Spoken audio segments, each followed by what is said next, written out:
Welcome to 10 Guiding Principles of Instructional Technology and Distance Education for Dummies. You're going to learn important principles that will make you one smart dummy on the ITDE highway.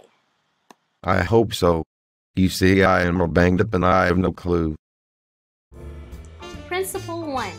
Analyze your learners. As Smaldino, Lowther, and Russell stated, you must be able to analyze your learners. Learners learn in different ways, they have different styles, and they learn at different times. Understanding and addressing the individual nature of each learner is important. This information will act as a guide during the planning of your lesson.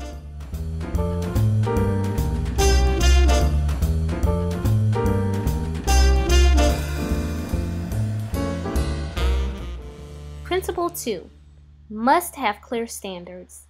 As Cohen Rawson stated, don't drive yourself crazy trying to write precise learning objectives. The point is to express as clearly and plainly as possible what you want the learners to do and be able to apply after they learn the material. Make sure your goals and objectives are SMART. Principle 3. Learners must be engaged and motivated. Learners' needs should be supported. If you know the purpose of the lesson, as Simonson says, it is okay to de-emphasize the informative part of instruction for more discovery of information. This will help keep learners engaged. As Courtney Rawson suggested, just try to do simple icebreakers. It will support team building. But just because learners are engaged, it does not mean that they're motivated. I suggest you use Keller's motivational model called ARCS. ARCS stands for Attention, Relevance, Confidence, Satisfaction.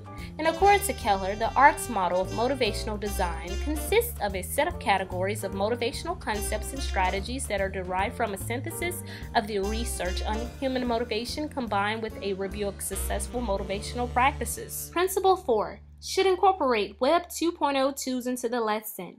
According to Usla and Mosman, blogs, wikis, podcasts, and social networks support critical thinking, active participation, collaborative learning, two-way communication, and social presence. However, you should set the norms and expectations prior to using Web 2.0 tools with your learners.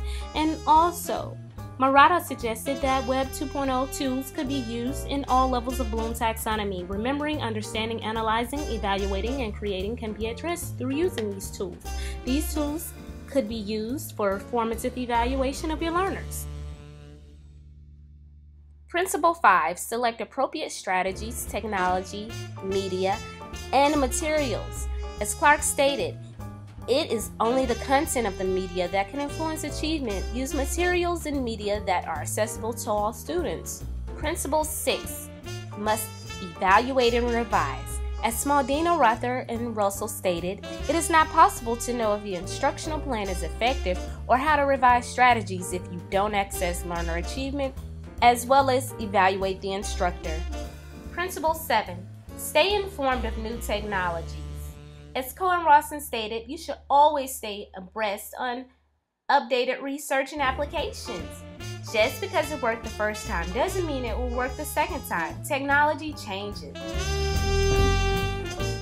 Principle 8. Acknowledge the digital divide.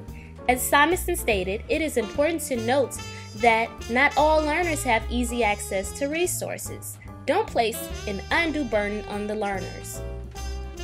Principle 9. It is not your right to steal. As Simonson stated, fair use of copyright material is only for the purposes such as criticism, comments, news, reporting, and teaching. Principle 10. Be prepared and plan. You can't possibly expect your learners to be engaged when you are ill-prepared. Planning is the key to effective instruction, no matter the instructional delivery or what type of media is used. Planning ahead keeps you ahead of the curve, as Dick and Carey stated. Using a systematic approach to instructional design, such as the Dick and Carey model, is a powerful tool for planning a lesson. I hope these principles will help me become Dr. Dummy someday.